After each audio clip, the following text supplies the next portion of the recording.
Welcome to Bears on Tap, hosted by Kyle Juice Michalski, Quinten Q Krzysko, Sonny Verma, and the one and only Ron Luce. Bringing you all the news, analysis, and opinions on the charter franchise, Chicago Bears.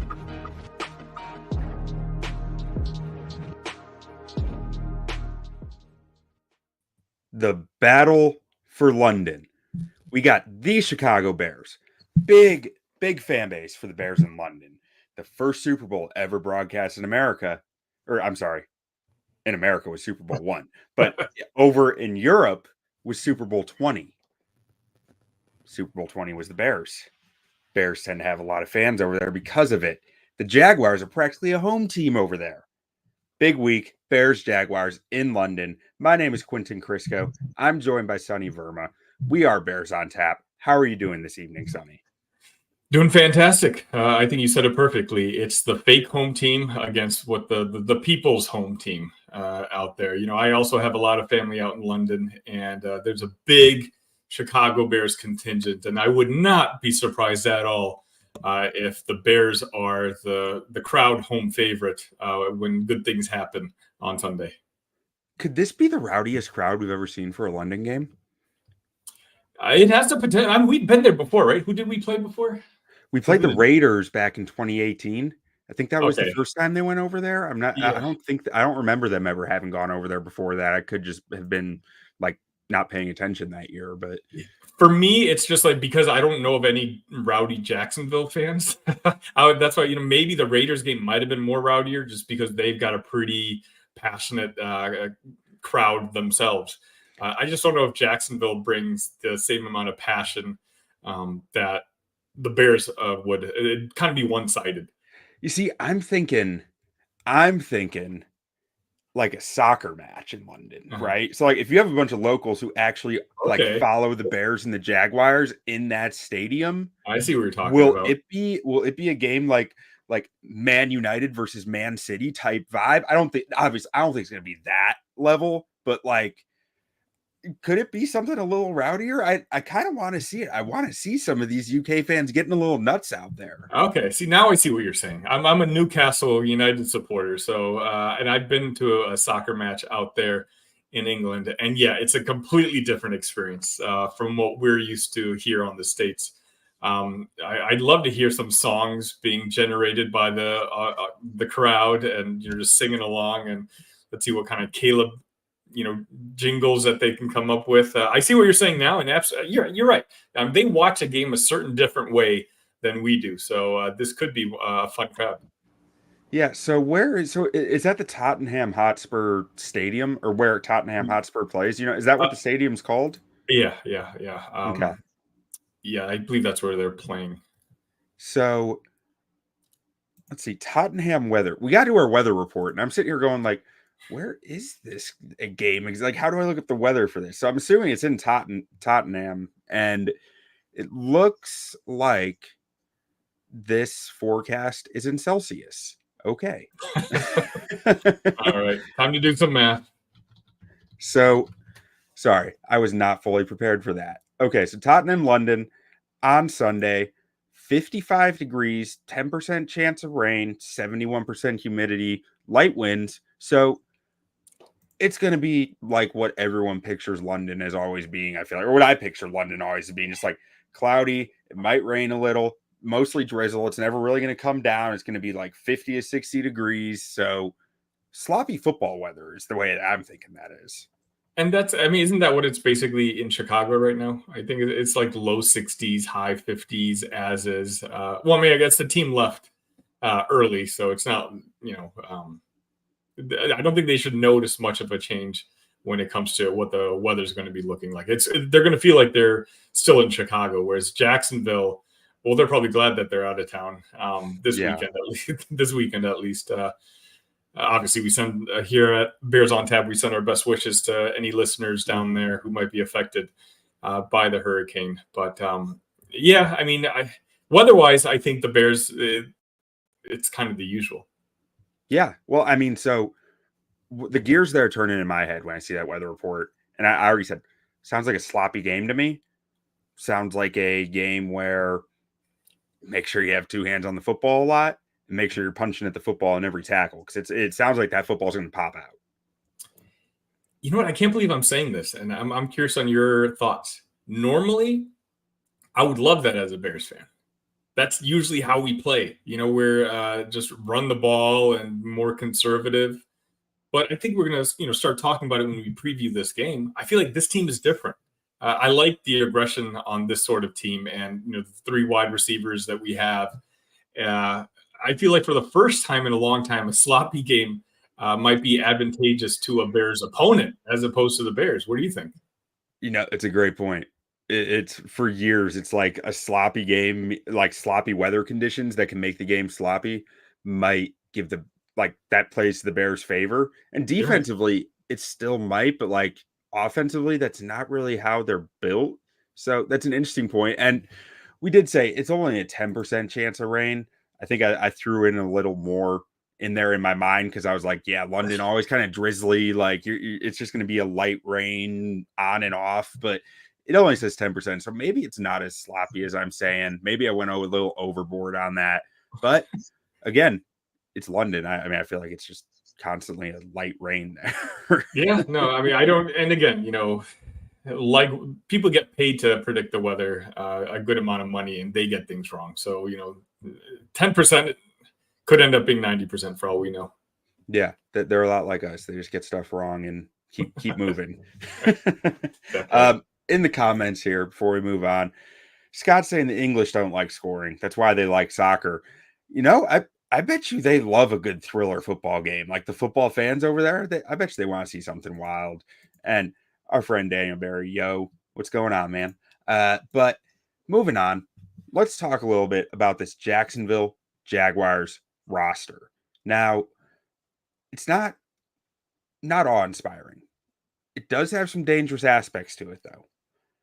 And truly, I'm a little surprised at the number here that came in for their top cornerback, Ronald Darby, because he was like, I went and watched portions of the Colts Jags game from last week or from a few days ago.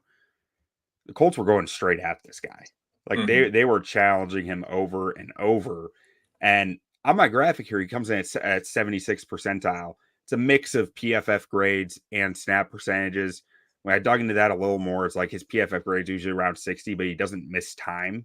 So his snap percentage is high. His PFF grade is a little lower. It ends up in the middle in the 76 percentile.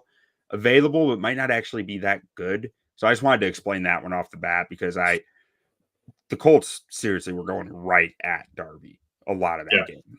But Sonny, when you're looking at the graphic, what are your thoughts about this overall roster? What do you see that stands out to you as an area to attack, or an area that kind of might worry you? I'm trying to pull it up right now. I saw a stat that here we go. And the numbers that you're showing me kind of agree with this. In the last 3 weeks, the Jaguars defense has allowed two quarterbacks 956 yards, which is 32nd in the league, 9 touchdowns, 32nd, they've gotten 0 interceptions, 32nd. They've allowed a 73.3% completion percentage, which is 31st, 8.2 yards per, which is 31st, and a 52.6 third down rate, which is 30th. So, again, if we kind of talked about Chicago being, clearly the superior team last week against Carolina, I think right now this could be the perfect game for Caleb and company, as long as the weather holds, to kind of just continue their trajectory from last week. I want them to continue to stay aggressive, because I don't know if Jacksonville has the horses in the backfield, the defensive backfield, to slow us down. Yeah, no, they might not. They defensively, we look at their secondary. Ronald Darby is their CB1, Monteric Brown their CB2, and then in the slot they have a guy who we've seen a lot of in Green Bay, Darnell Savage. Went there as a free agent this offseason. He played safety in Green Bay. I think he's actually better as just a slot guy, supposedly. But I don't know. I think a lot of that, because I think of him as more of a downhill football player. So a lot of that to me probably comes down to he's passable in coverage, but where he really why he lives in the slot is as a run defender more than anything. I mean, we've seen it with Kyler Gordon. The nickel corner needs to be a pseudo linebacker in run fits. Yeah. So like that kind of fits, I think, there. And then at safety, Andre Cisco's a ball hawk in a good and a bad way. Like he can he takes chances, he takes risks. Sometimes they pay off, sometimes they burn them. So like you hope that you might be able to burn him. And Antonio Johnson, I remember him out of Texas A&M being kind of a polarizing prospect, but when I watched his tape, I don't know. I felt like he was a jack of all trades who like did everything well, not like everything good, but everything well enough. Mhm. But there was nothing that hit that like next level to be like, okay, he's good at this. I couldn't pick out anything that actually stood out about his game. So I mean, I don't know. I end up sitting here going like, there's no one in the secondary that really worries me. They're missing their top cornerback, who just signed a big extension over the offseason, Tyson Campbell. And I think they opened his window to come off IR today, which makes me think it's pretty unlikely that he's going to come off like right after that, right when they open it, that he's going to be ready to go. And even if he is, it's like this guy hasn't practiced at all in 4 weeks at least. So how ready is he going to be? That cornerback room, that secondary is an area to attack in my mind. Q, if you recall, in the post game a couple days ago, I talked about, with this being a London game with a lot of eyes on this game, us Bears fans, we've seen Caleb get better week in and week out as the season has progressed. With his development and the growth of our wide receivers going up against that secondary, I genuinely do think that this could be the coming out party for Caleb nationally, where all of a sudden he does get recognized. Right now we have the Jaden Daniels and Caleb Williams, back and forth conversation, which, I think they're in completely different type of situations. But I think this could be the game where one of the talking points on Sunday Night Football is they're going to be talking about how legitimate Caleb really is, and that he could be. He is at this point the star of this draft class, but I guess held in the same regard that Daniels is already being talked about. Yeah, I mean, if I'm being frank, and I mean, I don't want to sit here and try to like tear down Daniels in any way, because he's playing better than I thought he would, and he's killing it. Like he's playing a very well so far. But I do think there's a little bit coming down to earth this week against Baltimore. Maybe he proves me wrong on that, but like if Caleb comes out and performs in a national spotlight like this, albeit at 8:30 a.m. Central Time national spotlight, but still it's the only game on. And while on the same day, Jaden Daniels might struggle a little more against a Baltimore defense, I think that narrative flips to some extent. With Daniels, and obviously he's not going to be involved in this game, so we don't have to talk about him too long. But obviously he's played fantastic, as you mentioned. And I agree with you. This week's matchup should be different. I just think the way the Commanders have utilized him, there's a lot more hand-holding, where they're putting Daniels in the best possible situation for Daniels, whereas the Bears, they're kind of throwing Caleb into the deep end because they're confident enough that he can start learning to swim. Like he's a guy who's looking at his second, third, fourth reads already week 5, whereas Jaden Daniels, kind of is that first read type of player that we've had in Chicago in the past. Again, this is not to disparage Jaden. Like he's played fantastic. Don't get me wrong. And this doesn't need to. We're going to have this again in 2 weeks or 3 weeks when Chicago and Washington play. So we can probably spend more time then. But my original point is I do think that this weekend we have the potential of Caleb officially arriving in the national landscape of the NFL about like, oh, wow, this kid is actually really, really good. Yeah. So when I'm looking at this roster, back to the Jaguars roster, I mean, they just lost Foley Oluokun, their linebacker, who's playing like one of the best linebackers in the NFL. So Ventrell Miller is stepping in that role, a guy who I think it was a rookie last year, not a lot of play time. So that's an area to attack. Devin Lloyd's he's played decently well. When I turned on the tape from the Indy game, I was surprised at how hard he was charging downhill on play action. Maybe that's a schematic thing. Maybe it's something that they want them doing, but it was opening some windows for the Colts that I think, Bears don't have the Colts whole line.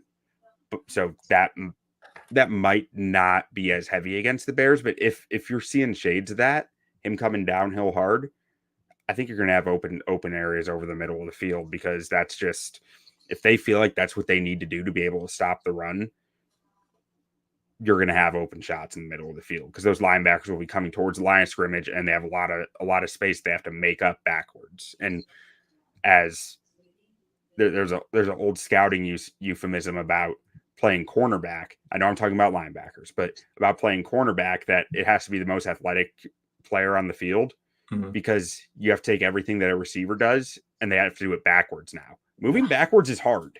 Yeah. Like, it's just hard to be athletic when you're moving backwards. So that's one of the things that makes play action so valuable. Like, if you can get them gearing forward, then they have to figure out how to get backwards faster than the guy who's running straight, like running forward behind them. That's a hard thing to do. Now, looking at the offense, Sonny, what do you know about the Jaguars offense? All I keep hearing about is this wide receiver, Brian Thomas Jr. Right now, he's on pace for 75 catches, 1,350 yards, and 10 touchdowns. I do have one buddy who happens to be a big Jacksonville fan, and he's been telling me all about it. It'll be nice to see that matchup with our cornerbacks, just because apparently he's very good at, getting separation, whereas our cornerbacks, that's one of their strong suits, is not allowing that separation. I think this is going to be a good matchup. And really, when I take a look at that, their lineup, they've got decent talent, I feel like, at those position, the skill positions. But him, I want to see what his ceiling is. I want to see if he's as good as I've been hearing, and quite honestly, as good as his numbers are looking. What have you heard about him? So I'm going to hold off on a little bit on Brian Thomas too much, because he's going to be part of my next segment later. Okay. But okay. Yeah.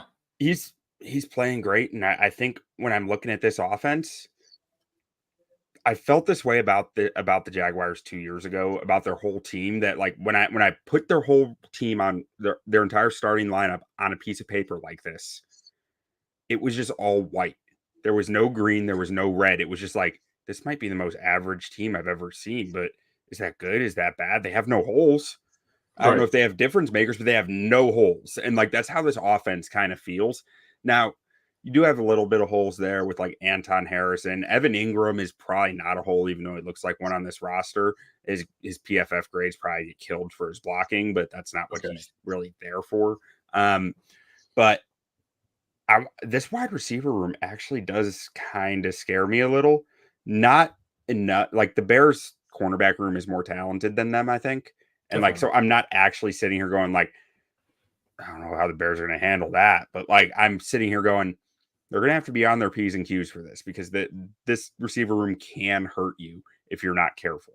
Like, Gabe Davis is a vertical threat. He's really not that fast. I think he ran like a 4.55 or something, but he's just physical through the route stem on a vertical route stem. And he has like 2 or 3 routes off a vertical route stem. He's like a pitcher who throws a fastball and a changeup. That's all they throw, but he's good at those two. Like, he's good at the few routes on that vertical stem, so he can hurt you with it. Even though I'm not like sitting here thinking he's a number 1 receiver or anything like that. I think he's a low end number 2, but he can burn you with those 2 or 3 routes that he does. Yeah, the way I look at it, it's like, when you have the Bears defense, and their secondary, and you go up against a team like Carolina, you can play your C+ game or B- game, and you still should be okay, in pretty decent shape. Jacksonville's dangerous in the sense that, they're 1-4. What you don't want to do is come into the game lackadaisical, thinking that you can just walk over them as well. Because if you play a C+ game against these weapons, like they've been around long enough to put up 24, 30 points if the circumstances are right. This isn't like a lack of talent. You're right in the sense there could be a lack of top end talent, but again, we don't know how good this Brian Thomas kid really is. Maybe he is some sort of a difference maker. And I feel like that's what makes Jacksonville so dangerous, that they look to be like they're not a good team, and they might not be a good team, but I don't think that the sum of their parts are the individual parts are necessarily, comparable to really the worst teams in the NFL. They're not. Their record and their talent doesn't add up right now. Exactly. Like they are a more talented football team than their record of 1-4 would lead you to believe. That's what I was trying to get across. Yeah, exactly. And I mean, one other receiver I got to mention here. I mean, so you're talking Brian Thomas Jr., Gabe Davis. Brian Thomas Jr. scares you. Gabe Davis, he can hurt you in the right situation. Christian Kirk. Mm-hmm.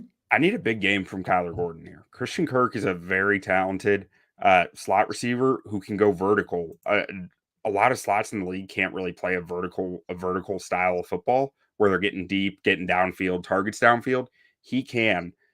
This is going to be a big game for Kyler Gordon because he's going to have to carry deep downfield at times against a guy who has a real 4.4 speed. So that's one of the things that makes Christian Kirk a valuable asset. Like, he's not the best slot in the league, but he can really make you pay when he makes you pay. And then you throw in Evan Ingram with that. It's just a very competent receiving room is the way that I see it. Yeah, I mean, that's kind of what I alluded to earlier. When you take a look at the wide receiver room in particular here, there's not a lot of times when you have to worry about the wide receiver 3. Or the wide receiver 2. But in this case, with a guy like Kirk, he is a guy that you're going to have a game plan for. Like you said, Gordon's going to need to know what Kirk likes to do. And you need to, we're going to talk about this in the keys of the game, but you're going to have to limit mistakes on your end. And you're going to have to kind of limit the weird things that happen in a game out in England. And for some reason, like when I try to script this game out, every time I try to think of if Jacksonville wins, it's a big game from either Brian Thomas Jr. or Christian Kirk. Yeah, I think that makes a lot of sense to me. I'll tell you what my biggest concern looking at this roster is, though. It's if Jacksonville suddenly decides that they're going to run the football a lot. After seeing Tank Bigsby break off 2 big, like, beast mode Marshawn Lynch type runs last week, where he's just like throwing guys in the ground and just running for 40 yards. Not that I think like the Bears are going to need to tackle well against Bigsby because he can break tackles, but like this is a Jacksonville team who has run for almost 6 yards a carry this year, but they don't run. They rank 28th in rush attempts in the league. A lot of that's probably because they've been trailing. But I am a little concerned about, if they get a lead and are able to lean into that run game, can the Bears stop it? Because it's a competent O-line from a run blocking standpoint, I think. I don't think they're good. I don't think they're bad. I just think they're fine. And Travis Etienne, you throw another big play explosive threat in there along with BTJ and Kirk. Like, he can break off big runs himself and big catches himself. So that running game does worry me some. And to your point, if they get the running game going, that probably means Brian Thomas Jr. is going to get a big play downfield. That's why, we all have questions about our rushing defense, of course, but it was never an issue last week, right? The Carolina Panthers had one weapon, Chuba Hubbard, and, he broke that one off in the second series, but you blinked and we were up 27-7, and all of a sudden the running game was thrown out the window. And I'm hoping that we can kind of follow a similar game plan this upcoming weekend. If we know that's what the weaknesses are on our football team, then the coaching staff knows it as well. And so that's why I talk about, continue to play aggressive. Don't hold back. Let Caleb continue develop as a quarterback and use all the weapons that we really have. Because right now, I really look at what the strength of our team is offensively and what the weakness of the team is in Jacksonville. And it's like, if we can exploit that as much as we can, then all of a sudden their strength on their offensive side might, against our weakness on the defensive side, all of a sudden gets mitigated. Yeah, I said this some last week in private to some people, and I was wrong. But I'm getting like, I feel like I was on the right track. I was just a week early. I think it's a big Keenan Allen game. Yeah, I think it's a big Keenan Allen game. But anyways, let's get into our next segment here. The baddest man.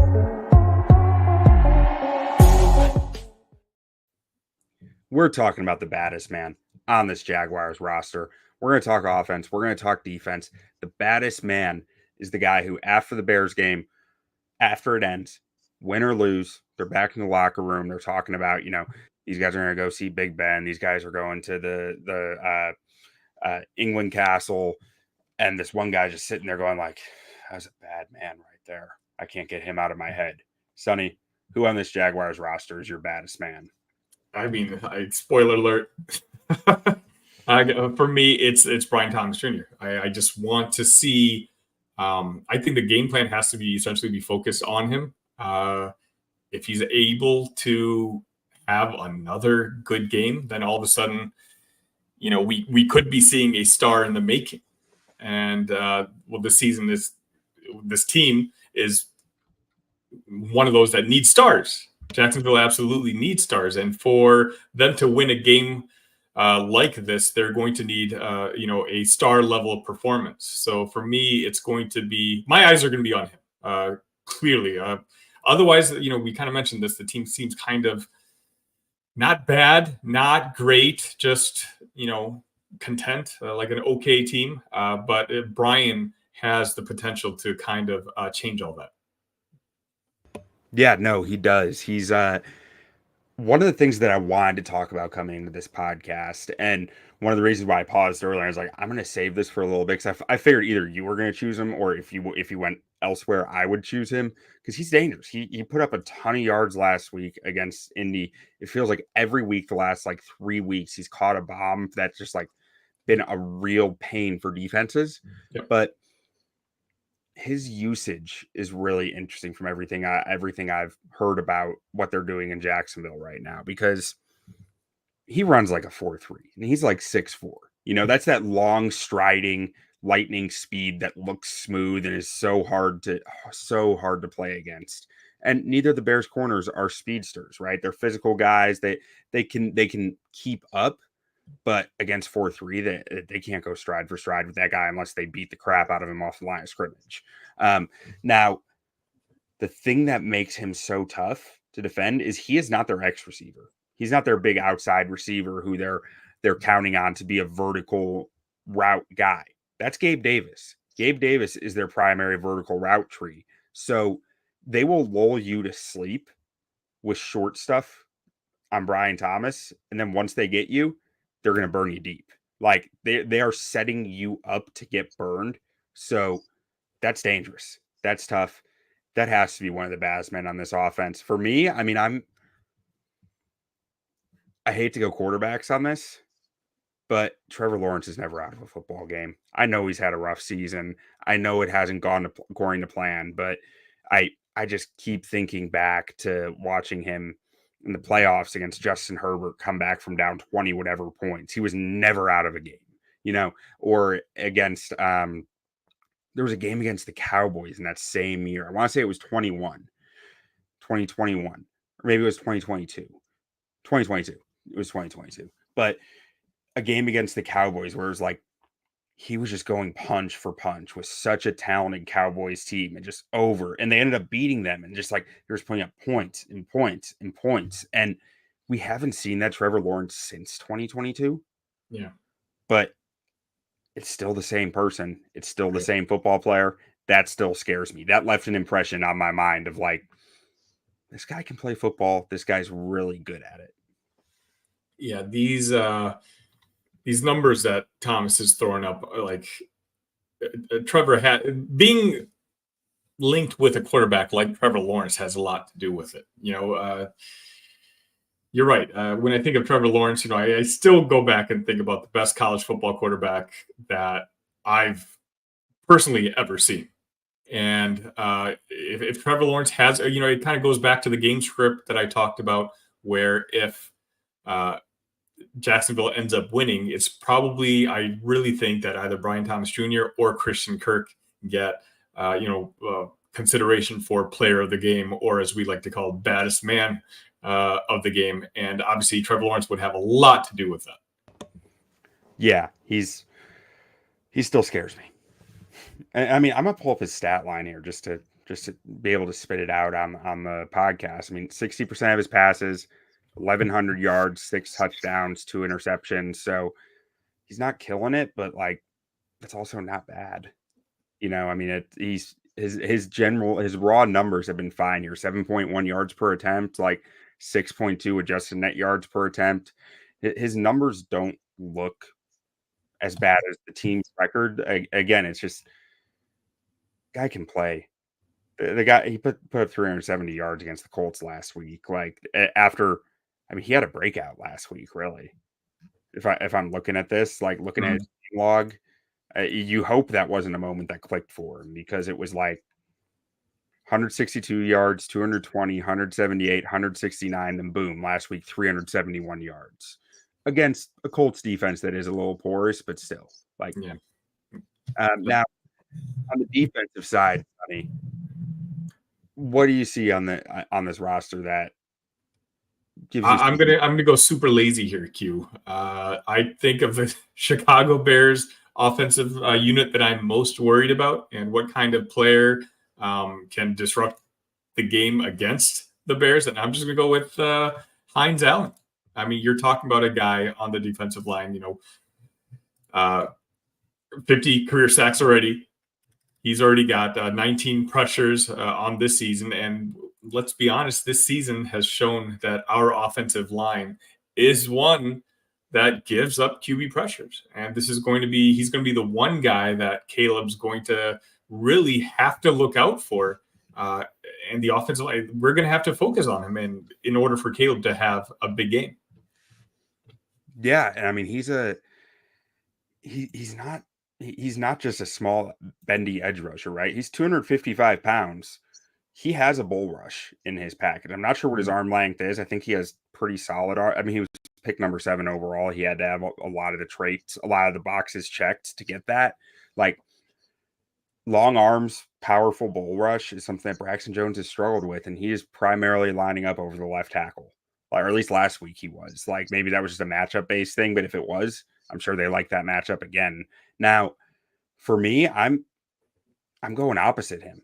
I'm going Trayvon Walker, number 1 overall pick in 2022, has really not lived up to the billing. I forgot about him, yeah. But you know what?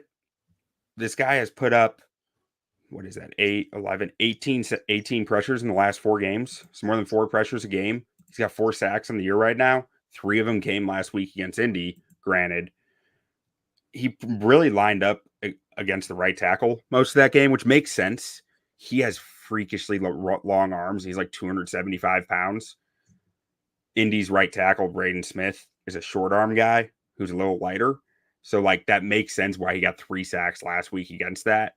Darnell, I think, is going to hold up better against him. But Darnell Wright has had some issues with longer armed, more physically talented edge rushers. So Trayvon, since you went Josh Hines Allen, excuse me, I'm going with Trayvon Walker, because that duo does worry me. You start to say we're gonna put we're gonna work these rotations like hockey. We're not gonna have our 2 best edge rushers on the field at the same time. We're gonna have line 1, line 2, and each the 2 best players are separate. You put Trayvon Walker over Braxton Jones, I am worried about that, because that's 275-pound guy with like 35-inch arms. So you take away Braxton's length advantage. he loses the power advantage in that matchup a lot of the times. That's a matchup that if I were Jacksonville, I'd be trying to create. So, and overall, really, their edge room kind of worries me a little because I mean, old friend Roy Robertson Harris is there. He's kind of a flex D tackle defensive end, but again, it's another power edge rusher. Eric Armstead used to be with the 49ers, really good football player, another power edge rusher who can shadow inside some. A lot of power rushers on this team, and that's something the Bears have struggled with a little more. So to me, I mean, really, I said Trayvon Walker. I can just say the power edge rushers are the baddest men to me. Yeah, and we talked about what clear advantage we have with Caleb and the wide receivers going up against their secondary. But if those edge rushers have their way against our offensive line, which is still for the most part trying to figure it out, well, then that advantage that we have is gone.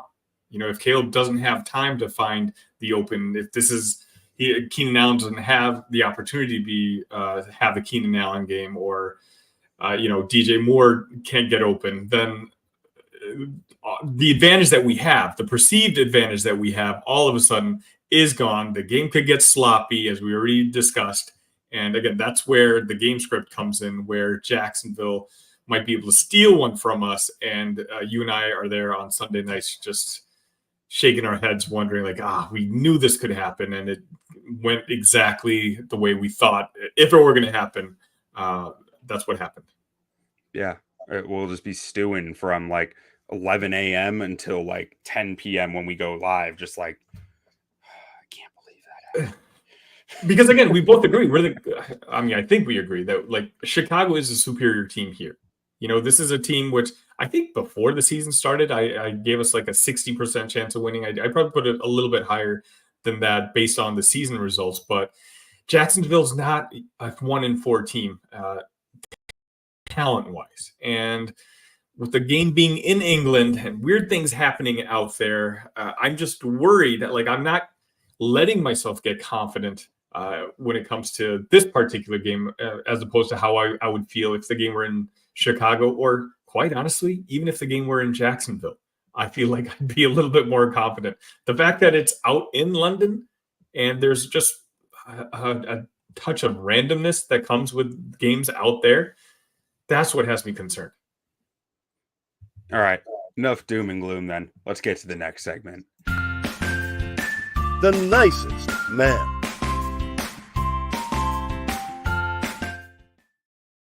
Because I'm with you. There are things to worry about, but I want to talk about the things that I don't have to worry about now in this segment of who's driving you to the airport, who's helping you move, who on this Jacksonville roster are you comfortable going and asking those questions to?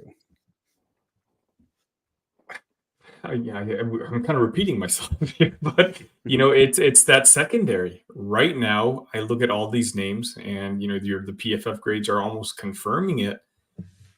I really hope we get the ball first. We can score on that first possession, force a 3 and out, and all of a sudden score on the second possession, because I dare say the game is over at that point. I really think if Jacksonville can't run the ball, as you mentioned, and all of a sudden we can run the ball on our end, because then we're not worried as much about those edge rushers, then I think we have control of the game. Right now, there's nobody that I'm looking at out there that I'm necessarily concerned about. And I think Caleb and the coaching staff, Waldron, they're all looking at the same film, and they're like, this is what we need to do. We basically need to repeat the performance from last week against Carolina. Yeah, I mean, it's the secondary. There's a lot to attack, and I mean, I'm just sitting here looking at it. I was thinking I was going to go Darnell Savage here. He's actually had a pretty good start to the year. You look at his numbers in Green Bay, he was primarily a safety who played some slot. Now he's a slot who plays a little bit of safety, it seems like, and his numbers have been better through 5 games, or he's only played in 2 games. But he's only given up 28 yards in those 2 games. You know what? I'm calling a spade a spade. Give me Darnell Savage. I think Keenan Allen is in for a good game against Darnell Savage. I think we talked about the baddest men. They're edge rushers. They're these guys who are coming for your quarterback's head. But you know what? You know who can neutralize a good pass rush? Keenan Allen. He did it for years in LA. He is so good on those option routes, those quick hitters. He is such an asset to a quarterback who's going up a pass rush that seems to be overwhelming their tackles, that outside. As long as you can keep the inside a little cleaner, I think Keenan Allen can eat, and I think he's going to eat in this game against Darnell Savage, who he might be doing a little better here in Jacksonville as just a slot guy, but I think he is what he is. He's a guy who's given up yards, given up catches in his career. He's been burned quite a bit in his career. Almost every year he gives up something 60, 70 yards at some point in the season. So Darnell Savage is my nicest man. The stars are aligning for this being that Keenan Allen game. You're convincing me more and more that once we're done, I gotta go look at those player props of Keenan's. You're right. Savage may be doing fine with his role now, but how many times has he had a lineup across a guy who like Keenan Allen? And so this might be the game where Keenan's able to kind of exploit that matchup and humble Savage a little bit. Yeah, now I'm curious when did the Chargers last play them? All right, if I can't find it on this next one, I'm giving up. Nope, can't find it. Okay, moving on. Well, so I do want to talk about one of my other thoughts for this, which was my other thought for nicest man was the interior D line, because Roy Robb, Eric Armstead, they're good football players, but they're tweeners. They are edge rushers, kind of defensive tackles. If they're playing on the inside, you might be able to run the football on them. This team doesn't have many true defensive tackles who you trust playing 3-down spots there. It's a heavy edge rotation. All these guys can play the edge, but they don't have a lot of starter level talent as true defensive tackles on this team. I can see it. Yeah, I'm going to have to sit here and agree with you again. All right, well, let's get to this next segment before we wrap this thing up. Keys to victory.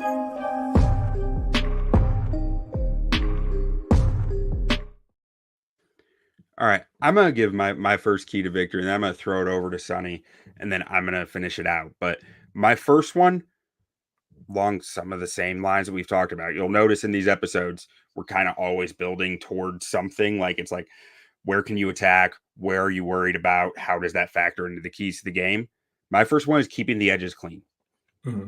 Give Caleb enough time. It doesn't mean he has to have all day. It means when you're getting beat up top, you push that guy a little over the pocket. You give Caleb a little space to move up. The interior keeps it clean enough that he has a step to step into, which with a lighter D line, maybe Coleman Shelton won't be as noticeable with that. Keeping Caleb upright from the edges will matter a lot in this game, in my mind, as far as the ability to get the ball out, even if it's only 2 seconds to get it out. Sometimes we've seen pressures this year that are shorter than 2 seconds. So avoid those at all costs. Keep him clean. Sonny, what's your key to the game here? For me, it's just play football. Ignore the surroundings. Try to ignore the fact that you're in a foreign country. We all know what happens in games out in Europe and England, and sometimes things don't work out the way you project them to work out here. But I just genuinely, I have respect for Jacksonville. Again, I don't think they're one of the worst teams in the NFL, but on that same token, I do think the Chicago Bears are a better football team. And as long as they play their game and they don't let the environment get into their heads, even if the crowd is rowdy and, you don't want them to look around like, oh, this is different. Just pretend you're in Chicago, pretend you're in Jacksonville, just play football the way you're designed to play football. And I think the ultimate result will be a positive one for the Bears. Yeah, I like that. It's easy to get caught up in a lot of hoopla in these games and a lot of the, I almost think it's more a snowball effect. Like something goes wrong and it's like you haven't slept quite the same, and stuff can start to feel like it's going all wrong really fast, and you forget about how quickly football games can turn. And it's like it's just one thing, you just keep doing your game, keep playing, keep doing what you do as a team. And I think especially defensively, just just keep playing the way that you've been playing, and don't over adjust for the circumstances that you're in here, because you can get caught up in overdoing that, trying to over plan it because it's different. Now, for my final key of the game here, let it rip. Yeah. Just let it rip. Let Caleb throw. Let it rip. Now, it's tied to the first one because the tackles got to do their jobs.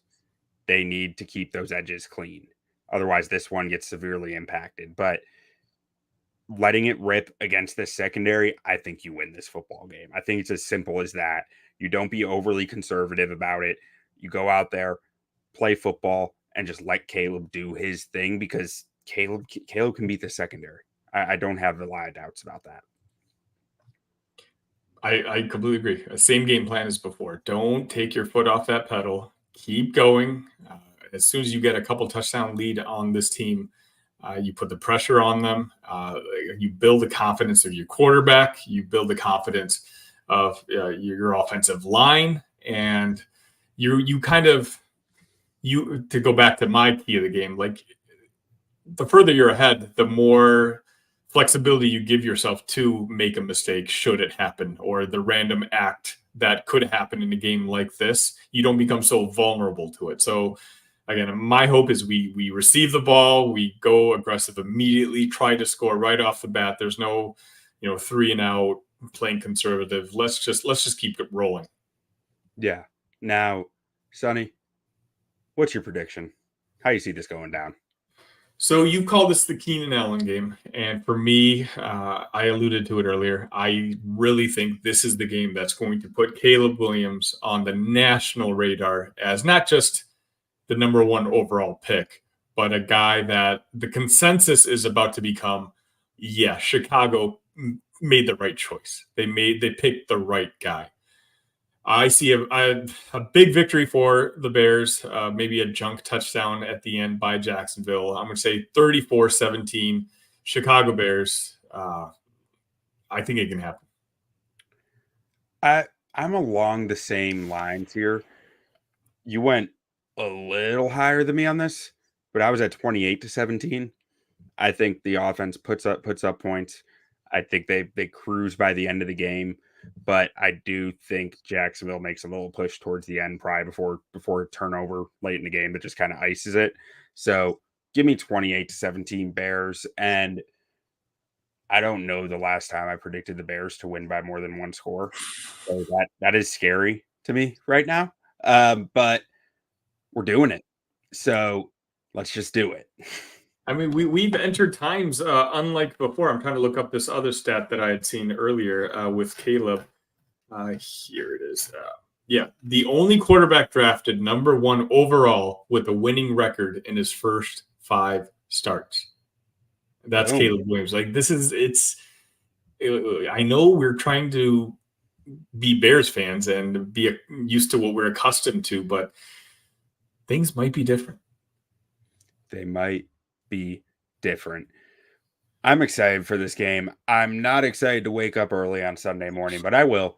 And I'll probably won't sleep the night before. I'll probably just be like up all night waiting for it. But Sonny, why don't we get out of here the only way we know how? Bear down, Q. Bear down.